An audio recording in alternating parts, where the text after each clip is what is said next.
Républicains, démocrates et progressistes. La parole est à Monsieur Joël Giraud.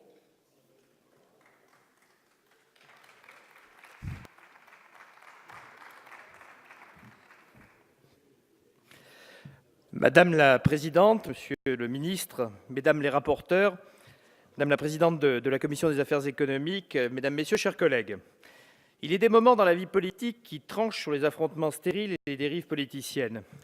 L'acte 2 de la loi Montagne aura été un texte co-construit jusqu'au bout de la nuit. Un texte imaginé en 2014 au sein de l'Association des élus de montagne, un texte collectif porté par le Conseil national de la montagne et deux actrices de la politique de la montagne, Annie Genevard et Bernadette Laclais, que je tiens à remercier ici pour leur investissement, à la fois pour la rédaction du rapport qui a servi de support à la loi et pour leur rôle de co-rapporteur aux côtés de Béatrice Santé, un rôle peu aisé car leurs collègues montagnards sont têtus et exigeants, mais si tel n'était pas le cas, seraient-ils montagnards ? En tout état de cause, au nom du groupe de RDP et en particulier avec Jeannine Dubié, députée des Hautes-Pyrénées, qui a apporté à la fois sa pugnacité toute pyrénéenne et sa parfaite connaissance de la ruralité et du numérique, je n'hésite pas à vous dire, monsieur le ministre, que nous aurons vécu ensemble le meilleur moment de cette législature, qui a trop souvent marqué des oppositions quelquefois bien artificielles sur des sujets qui auraient pu nous rassembler.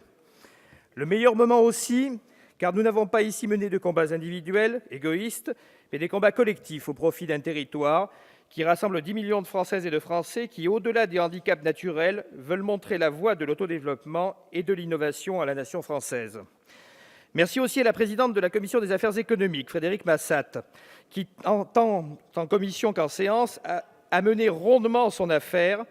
Et il me semblait voir poindre dans le débat un bout d'Ariège et beaucoup de l'ancienne présidente des élus de montagne qui la caractérise.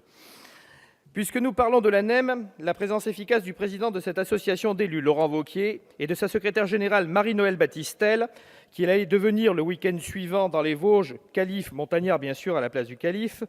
doit être saluée, car ils ont tous les deux beaucoup contribué à enrichir le texte. Sur les bancs de l'opposition, permettez-moi de souligner le rôle particulier de mon prédécesseur à la tête de la présidence de la commission permanente du Conseil national de la montagne, Martial Sadier,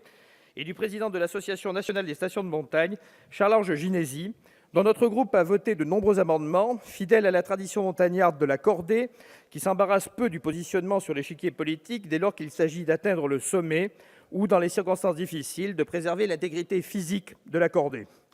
Enfin, je serais incomplet si je n'achevais ces remerciements en félicitant le ministre, Jean-Michel Baillet, qui, bien que le point culminant de Valence d'Agen se situe à 66 mètres d'altitude, a compris l'esprit qui nous animait toutes et tous, car nous sommes avant tout les enfants d'un territoire, comme lui, où l'individu et le collectif, sans s'exclure l'un l'autre, ont forgé les mentalités. Monsieur le ministre, vous avez été en 1990 le créateur du slogan « La montagne, ça vous gagne »,